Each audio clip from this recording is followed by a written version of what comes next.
बिस्मिल्लाहिर्रहमानिर्रहीम रब्बि इश्रह ली सदरी वयस्सिर ली अमरी वहलुल उक़दतम मिन लिसानी वयफ़क़हू क़ौली सदक़ल्लाहुल अज़ीम। Dear viewers, Mohammad Yasin lecturer government post graduate college Okara. आज फर्स्ट ईयर केमिस्ट्री का हम न्यूमेरिकल करेंगे जो कि एग्जाम्पल नंबर 13 है। टॉपिक शुरू करने से पहले अगर आपने मेरा चैनल सब्सक्राइब नहीं किया तो इस चैनल को सब्सक्राइब करें और वीडियो अच्छी लगे तो इसको ज़रूर लाइक एंड शेयर करें ताकि ज़्यादा से ज़्यादा लोग इससे फ़ायदा उठा सकें। जी, एग्जाम्पल नंबर 13 है जिसमें स्टोइकियोमेट्री और लिमिटिंग रिएक्टेंट के बारे में बात की गई है और इसके तहत ये एग्जाम्पल जिसमें हम एक प्रोडक्ट की वैल्यू कैलकुलेट करेंगे उसकी स्टेटमेंट के अकॉर्डिंग कि हमने क्या कैलकुलेट करना है। इसके अंदर जी ये बताया हुआ है कि अगर आपके पास अमोनियम क्लोराइड हो NH4Cl और उसको आप रिएक्ट करवाएं कैल्शियम हाइड्रो ऑक्साइड के साथ, इसको अगर आप हीट करते हैं, इस मिक्सचर को हीट करने पर आपके पास जो प्रोडक्ट बनते हैं वो है calcium chloride plus ammonia gas plus water. सबसे पहले हम इस इक्वेशन को बैलेंस करेंगे तो ये इस तरह से इक्वेशन बैलेंस होती है। आप देखें, इक्वेशन बैलेंस की ज़रूरत हमें इसलिए पेश आती है कि जब भी हम स्टोइकियोमेट्री कैलकुलेशन करते हैं तो हमें उसमें बताया गया है कि क्वांटिटेटिव रिलेशनशिप होता है बिटवीन रिएक्टेंट एंड प्रोडक्ट और रेफरेंस जो होता है वो ये है, की हमारे पास ये है।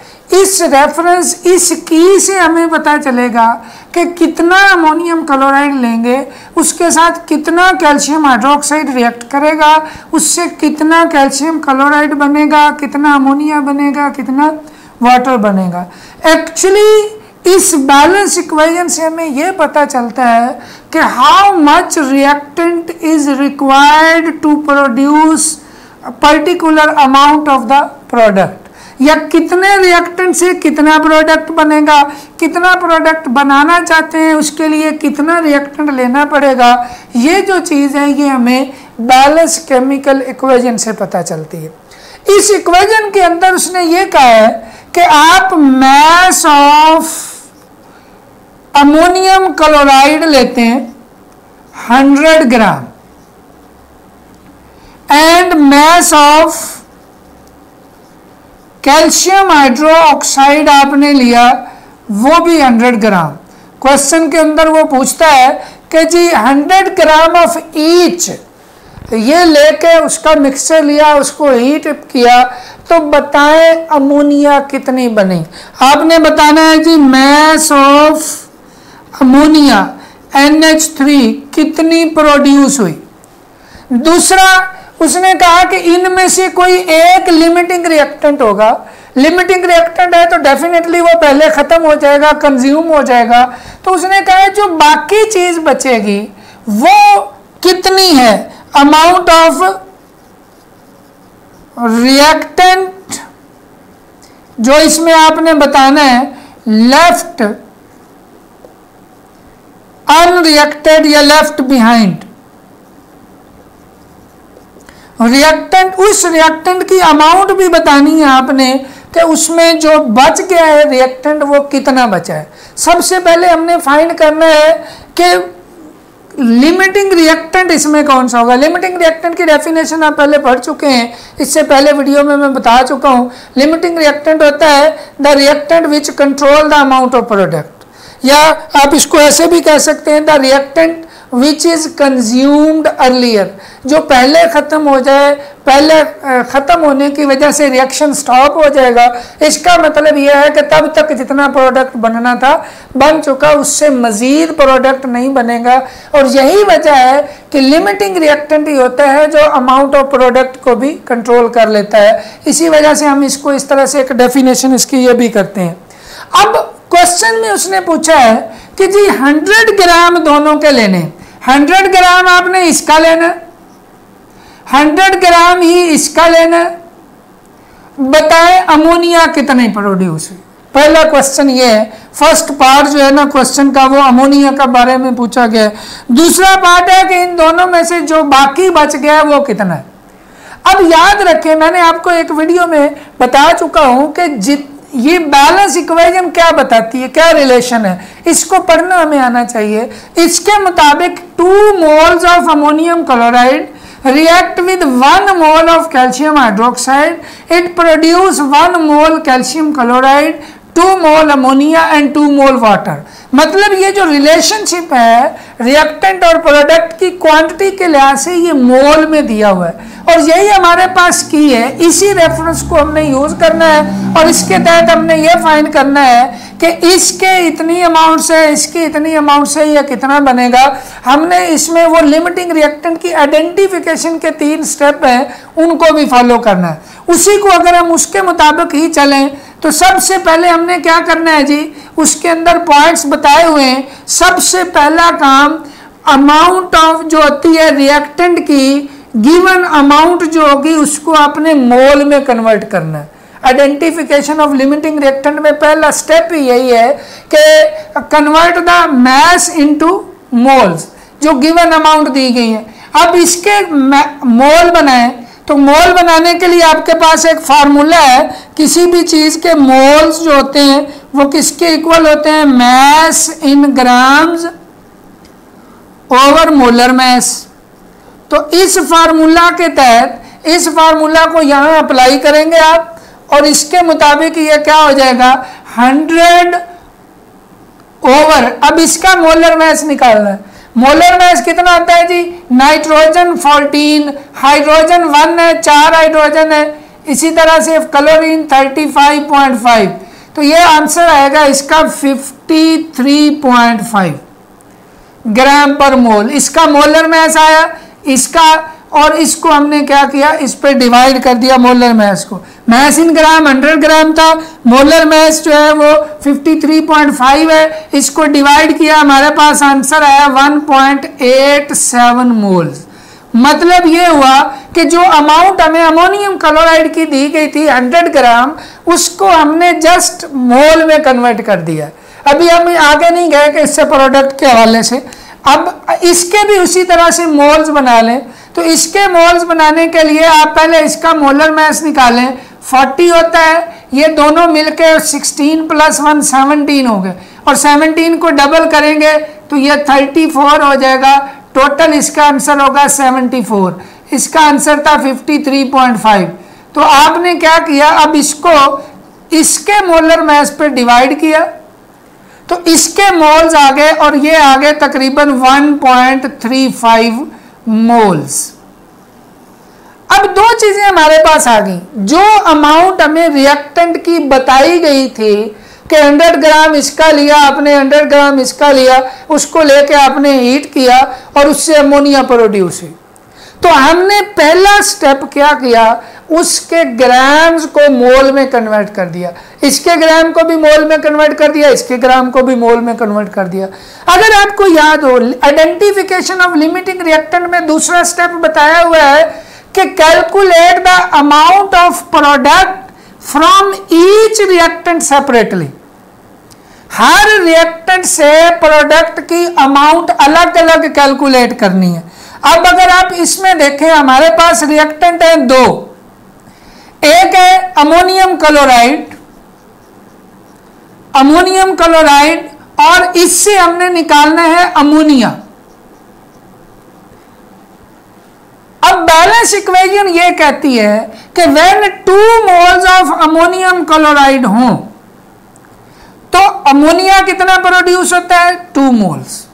इनमें रेशो है। बैलेंस इक्वेशन से हमें एक गाइडलाइन मिली, एक रेफरेंस मिला, एक स्टैंडर्ड मिला और उसको यूज करते हुए हमें यह पता है कि 2 मोल्स अगर अमोनियम क्लोराइड लेते हैं तो इसके 2 मोल्स बनते हैं। इसकी मजीद डिटेल अगर आप देखना चाहते हैं तो इससे जो पहली वीडियो है उसमें मैं बता चुका हूं। इसको आप यूनिट फार्मूला के तहत ये रिलेशनशिप जो है वो फाइंड करते हैं। अब अगर 1 मोल हो तो इसके कितने बनेंगे, इसका भी 1 मोल। और अगर इसके 100 ग्राम के जो हमने मोल बनाए थे वो कितने, 1.87 मोल। तो डेफिनेटली अगर इसके 1.87 है तो इसके कितने बने, वो भी 1.87 मोल बने। अब ये रिलेशनशिप से हमें ये पता चल गया कि अमोनिया कितनी प्रोड्यूस होगी, ये वाली 1.87 मोल्स अमोनिया प्रोड्यूस होगी जब अमोनियम क्लोराइड के इतने मोल यूज होंगे। और इतने मोल यूज होने का मतलब 100 ग्राम है। मतलब ये कि जब ये सारा का सारा आगे रिएक्ट कर जाएगा, 100 ग्राम कंप्लीटली आगे जाए, सारा का सारा आगे जाए, तो उससे अमोनिया इतना प्रोड्यूस होने। अब दूसरी साइड पे देखें, हमने जो मैंने आपको बात बताई आइडेंटिफिकेशन ऑफ लिमिटिंग रिएक्टेंट में, दूसरा स्टेप है calculate the amount of product from each reactant. तो हमने एक से तो ये निकाल लिया, अब हम दूसरे से निकालेंगे, उसको भी उसी तरह से जिससे मालूम करना चाहते हैं उसको लेफ्ट साइड पे लिखेंगे, जिसको मालूम करना चाहते हैं वो हम राइट साइड पे लिखेंगे। अब कैल्शियम हाइड्रोक्साइड, इसमें देखें अगर 1 मोल है, बैलेंस इक्वेशन से हमें पता चल रहा है कि इसका 1 मोल से अमोनिया कितनी प्रोड्यूस होती है, 2 मोल्स। अब इसके कितने मोल हमने लिए हुए, 1.35, बिकॉज उसके 100 ग्राम थे और 100 ग्राम के हमने ये मोल बनाए, तो 1.35 मोल्स हों तो फिर इसके कितने बनेंगे, 2 × 1.35, क्योंकि अमोनिया इसके मोल से डबल बन रहा है, ये 1 है तो ये 2 बन रहा है, और अगर ये 1.35 होगा तो ये इससे डबल होगा, डबल के लिए हमने 2 से मल्टीप्लाई किया, तो ये आंसर आया 2.70 मोल्स। अब ये दूसरा स्टेप था लिमिटिंग रिएक्टेंट का कि जिसके तहत आपने अमोनिया प्रोड्यूस की। अब आप देखें अगर ये सारा का सारा खर्च होता है तो अमोनिया प्रोड्यूस होती है 1.87 मोल। अगर ये सारा का सारा खर्च होता है तो अमोनिया प्रोड्यूस होती है इतने मोल। तो होगी कौन सी, ये तो 2 डिफरेंट वैल्यू है। इसके मुताबिक 1.87 मोल बन रहा है, इसके मुताबिक 2.70 मोल बन रहा है। तो तीसरा स्टेप लिमिटिंग रिएक्टेंट की आइडेंटिफिकेशन में बताया हुआ है the reactant which give least amount of product, because when product is formed by heating these two types of reactants and reaction proceeds, जैसे जैसे रिएक्शन चलता जाएगा इसकी कंजम्पशन होती जाएगी, प्रोडक्ट बनता जाएगा। जैसे ही ये 100 ग्राम कंज्यूम होगा, मतलब 1.87 मोल इसके कंज्यूम हो गए, कंज्यूम होने के बाद ये चीज खत्म हो गई। जैसे ही खत्म होगी ये अभी भी पड़ा होगा, क्योंकि इसके मुताबिक प्रोडक्ट इतना बनना चाहिए, क्योंकि जब रिएक्टेंट ये खत्म होगा तब प्रोडक्ट इतना बन चुका होगा, तो ये खत्म हो जाएगा। और रिएक्शन के चलने के लिए दोनों रिएक्टेंट का होना जरूरी है, जिसमें से एक पहले खत्म हो गया, इसका मतलब रिएक्शन स्टॉप हो गया। रिएक्शन स्टॉप हुआ तो अमोनिया जितनी बननी थी बन चुकी, अब मजीद नहीं बनेगी, इसलिए ये हमारा लिमिटिंग रिएक्टेंट होगा और अमोनिया इसके मुताबिक ही बनेगी जो 1.87 मोल बने। अब आपने क्या करना है जी, इसको आपने इसके ग्राम बना लेने। ग्राम बनाने के लिए यही फार्मूला आपने यूज करना है, इसको रीअरेंज करना है। मोल आपके पास हैं, आपने बताना है मैस, तो आप मैस बताने के लिए क्या करेंगे, मोल्स और मोलर मैस को इधर ले जाकर मल्टीप्लाई कर देंगे, तो क्या आ जाएगा जी, mass is equal to molar mass multiplied by moles.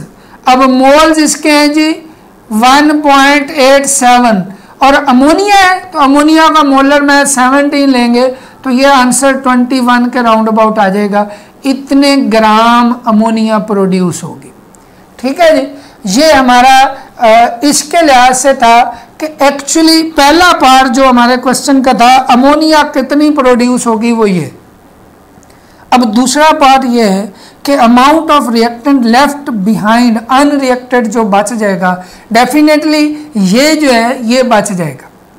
ये हमने मालूम करना है कि ये कितना अनरिएक्टेड पीछे कितना रह गया, तो उसके लिए हमें पहले ये मालूम करना पड़ेगा कि रिएक्ट कितना करेगा। अब रिएक्ट करने के लिए हमें फिर बैलेंस इक्वेशन पे जाना पड़ा, बिकॉज बैलेंस इक्वेशन से हमें रेफरेंस मिलना है। उसने हमें बताना है कि इसके 2 मोल के साथ ये कितना कंज्यूम होता है, तो ये 1 मोल होता है। अब इन दोनों का रिलेशनशिप हम यूज करेंगे। हम कहेंगे जी एक तो है अमोनियम क्लोराइड से हमने मालूम करना है कैल्शियम हाइड्रोक्साइड। अब देखें, अगर इसके 2 मोल्स हो तो इसके कितने यूज हो रहे हैं? 1 मोल। और अगर इसके 1.87 मोल्स हों तो इसके कितने यूज होंगे? तो ये 1/2 आ जाएगा मल्टीप्लाइड बाय 1.87, मतलब 2 हो तो 1 होगा तो 1/2 और 1.87 हो गए तो इसके साथ मल्टीप्लाई करेंगे और ये आ जाएगा 0.935 मोल्स।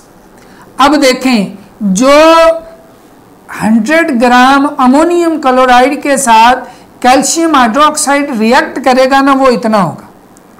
टोटल कितना था? ये वाला कि 100 ग्राम लिया हुआ था, 100 ग्राम के इतने मोल थे, इतने मोल टोटल अमाउंट ली गई, लेकिन उसमें से जो रिएक्ट की वो ये है। अब इसमें से ये माइनस कर देंगे, हम कहेंगे जी मोल्स ऑफ रिएक्टेंट